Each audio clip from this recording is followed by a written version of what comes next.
ఏడాది పాలన పూర్తి చేసుకుంటున్న వేళ ఏపీ కేబినెట్ కీలక నిర్ణయాలకు శ్రీకారం చుడుతోంది. తల్లికి వందనం, కిసాన్ పథకంతో పాటు కొత్త యూనివర్సిటీల ఏర్పాటుపై కీలక నిర్ణయం తీసుకున్నారు.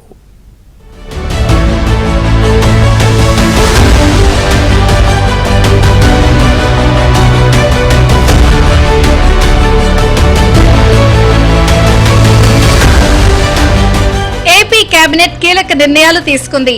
ప్రభుత్వ ప్రైవేటు పాఠశాలల్లో చదువుతున్న పిల్లలందరికీ తల్లికి వందనం ఇవ్వాలని ఏపీ మంత్రివర్గం నిర్ణయించింది. పాఠశాలల పునఃప్రారంభం రోజు నాటికి ఈ నిధులు వారి ఖాతాల్లో పడిపోవాలని సీఎం ఆదేశించారు. ఇక అన్నదాత సుఖీభవను కేంద్ర ప్రభుత్వంతో కలిపి వేద్దామన్నారు. కేంద్రం ఎప్పుడు వేస్తే అప్పుడు వేయాలని ఆదేశించారు. ఆర్థిక శాఖ అధికారులకు ముఖ్యమంత్రి చంద్రబాబు నాయుడు తగిన ఆదేశాలిచ్చారు.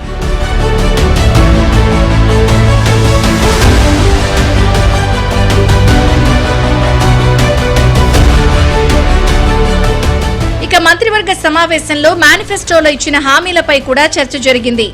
జూన్ 12 నాటికి కూటమి ప్రభుత్వం అధికారం చేపట్టి సంవత్సరం అవుతున్న సందర్భంగా గత ప్రభుత్వ వైఫల్యాలతో పాటు కూటమి అధికారంలోకి వచ్చిన తర్వాత చేపట్టిన అభివృద్ధి సంక్షేమ కార్యక్రమాలను వచ్చే కేబినెట్ సమావేశంలో చర్చించాలని నిర్ణయించారు. సంవత్సరానికి 3 గ్యాస్ సిలిండర్లను ఇస్తున్నామని, ఈ 3 సిలిండర్లు ఒకే సిలిండర్లకు సంబంధించిన డబ్బు ఒకేసారి మహిళల ఖాతాలో వేసే విధంగా చర్యలు తీసుకుంటున్నామని సీఎం మంత్రులకు చెప్పారు.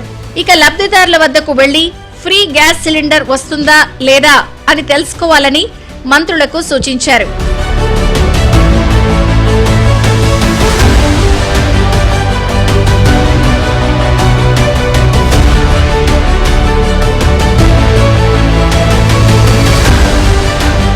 ఈ ఏడాది ఆగస్టు 15 నుంచి మహిళలకు ఉచిత బస్సు సౌకర్యం కల్పిస్తున్నామని కూడా సీఎం ప్రకటించారు. రాష్ట్రంలో ప్రతి జిల్లాకు ఒక యూనివర్సిటీ ఉండాలని సీఎం స్పష్టం చేశారు. ఏలూరులో అంబేద్కర్ యూనివర్సిటీతో పాటు రాజమండ్రిలో పొట్టి శ్రీరాములు తెలుగు విశ్వవిద్యాలయం ఏర్పాటు చేయాలని సీఎం ఆదేశించారు.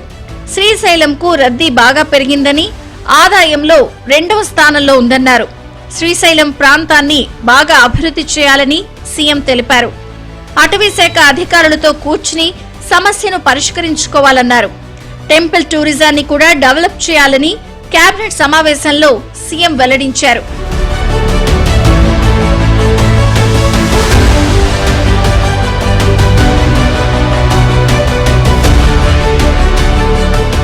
రెవెన్యూ సమస్యలపై కూడా కేబినెట్ లో ప్రస్తావించారు సీఎం.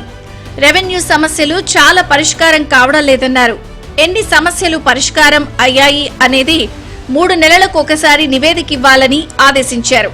ఇక పొగాకు ధరలు పతనం అవుతున్నాయని, అందువల్ల వైట్ బర్లీ, బ్లాక్ బర్లీ పొగాకు ధరలపై చర్చించి తనకు నివేదిక ఇవ్వాలని సీఎం మంత్రి గొట్టిపాటి రవికుమార్ ను ఆదేశించారు. పంటల ధరలపై నిర్ణయం తీసుకునే కేబినెట్ సబ్ కమిటీలో మంత్రులు గొట్టిపాటి రవితో పాటు నిమ్మల రామనాయుడిని కూడా సభ్యులుగా నియమించాలని సీఎం ఆదేశించారు. పొగాకును ఆయా కంపెనీలతో కొనిపించడంతో పాటు అవసరమైతే రాష్ట్ర ప్రభుత్వం కూడా మార్కెట్లోకి ప్రవేశించి ధరలు పెంచేందుకు కొనుగోలు చేయాలని సీఎం ఆదేశించారు. దీనిపై కేంద్ర ప్రభుత్వంతోనూ బోర్డు అధికారులతోనూ చర్చించాలని ఆదేశించారు. అవసరమైతే కేబినెట్ సబ్ కమిటీ సభ్యులు తన వద్దకు రావాలని సీఎం ఆదేశించారు.